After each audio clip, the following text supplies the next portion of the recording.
Welcome back, year 2, for our last story of this week. Don't worry, we haven't finished, we've got more next week, of the Twits. So happy Friday, everyone, and let's see what our chapter is going to be about today. The first one, actually, let's go back and see which ones we've read.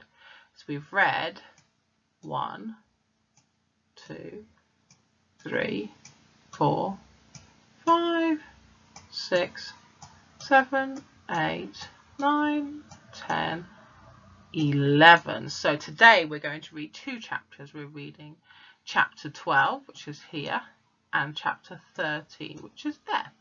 So we're reading Mrs. Twit Comes Down, Ballooning Down, which did you chat about yesterday? How do you think she was going to come down? We did speak about that yesterday. I hope you come up with some amazing ideas. So let's get started. So let's see how she does come down, Mrs. Twit. Mrs. Twit comes ballooning down. Mrs. Twit may have been ugly. She may have been beastly, but she was not stupid. High up in the sky, she had a bright idea. If I can get rid of some of these balloons, she said to herself, I will stop going up and I will start to come down. So let's have a look at the picture. Here she is. Here's the ground down below, a really long way away. She's very high up in the sky and she's got all these strings attached. So her idea is to get rid of some of the balloons. Now, how can she do that? If you want, you can pause the video now and discuss with a grown-up or someone in your house how she could get rid of some of these strings. Okay, did you discuss with someone? Did you think of an idea how she'd get rid of some of those balloons? I bet you came up with some good ideas. So let's see how she actually does it.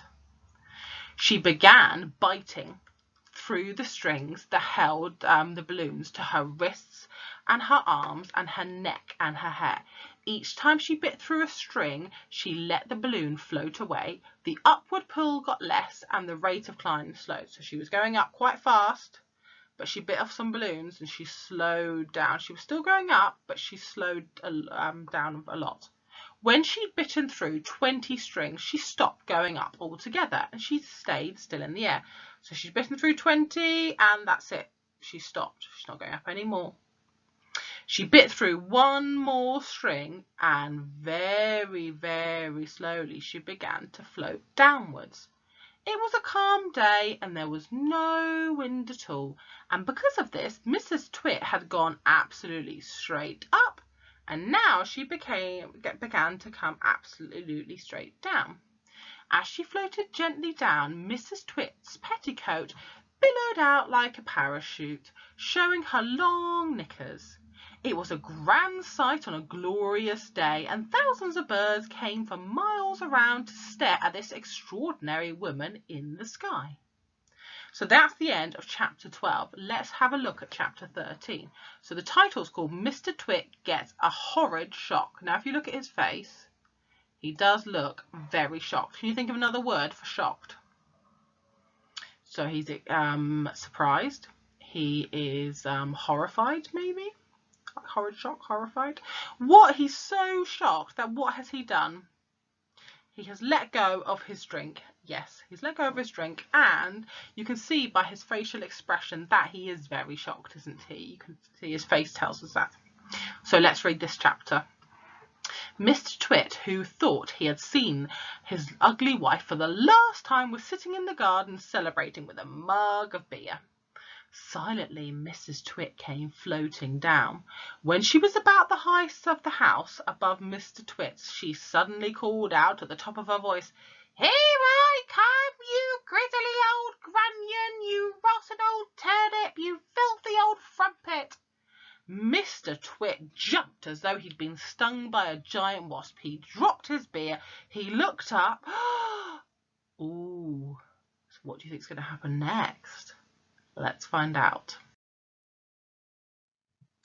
He gasped, and he gurgled. A few choking sounds came out of his mouth. Oh, he said, oh, oh. I'll get you for this, shouted Mrs. Twit. She was floating down right on top of him. She was purple with rage. She was slashing the air with her long walking sticks, which she had somehow managed to hang on to all this time. "I'll swish you to a swazzle," she shouted. "I'll swash you to a swizzle. I'll nash you to a nozzle. I'll nosh you to a nazzle." And before Mr. Twit had time to run away, this bundle of balloons and petticoats and fiery fury landed right on top of him, lashing out with her stick and cracking him all over his body. Wow, what an exciting chapter. Really nice. So have a look at the picture. So here she is. Here's Mrs. Twit. If you have a look, she's still got some balloons attached, but she's not got that many now. Look at her face. Now, the description I liked, which I'm going to circle it, is that she was purple with rage. There it is. She was purple with rage. What do you think that means? Do you think her face has actually gone all purple?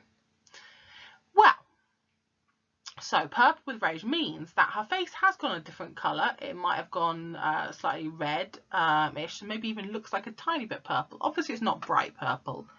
But it means she's purple with rage. It means she's really, really mad with him. She's with full rage. She's very, very cross with him.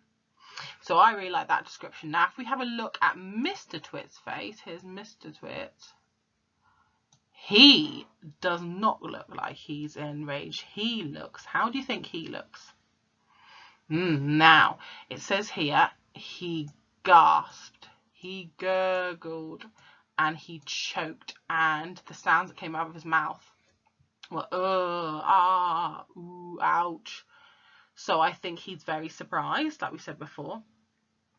He's shocked, and he obviously probably doesn't like to be beaten with walking sticks, so he's saying ouch. So he's probably in quite a lot of pain. I would say also he's a bit disappointed. Why do you think he could be disappointed? Maybe he's disappointed because his plan didn't work. He really wanted to see the back of Mrs. Twit, and she's back. So maybe he's a little bit disappointed as well. So that was a good chapter today. Now, we have got to the end of that trick. I wonder what is going to happen next in our story. So Mr. and Mrs. Twit have both played tricks on each other. What is going to happen? So we're at the end of our story this week. We have got 1 week left of our story. And what other things do you think these horrid twits can get up to next week? Maybe you could write a sentence and draw a picture of what do you think they're going to get up to next. Well, have a lovely weekend, and I look forward to seeing you next week. Bye.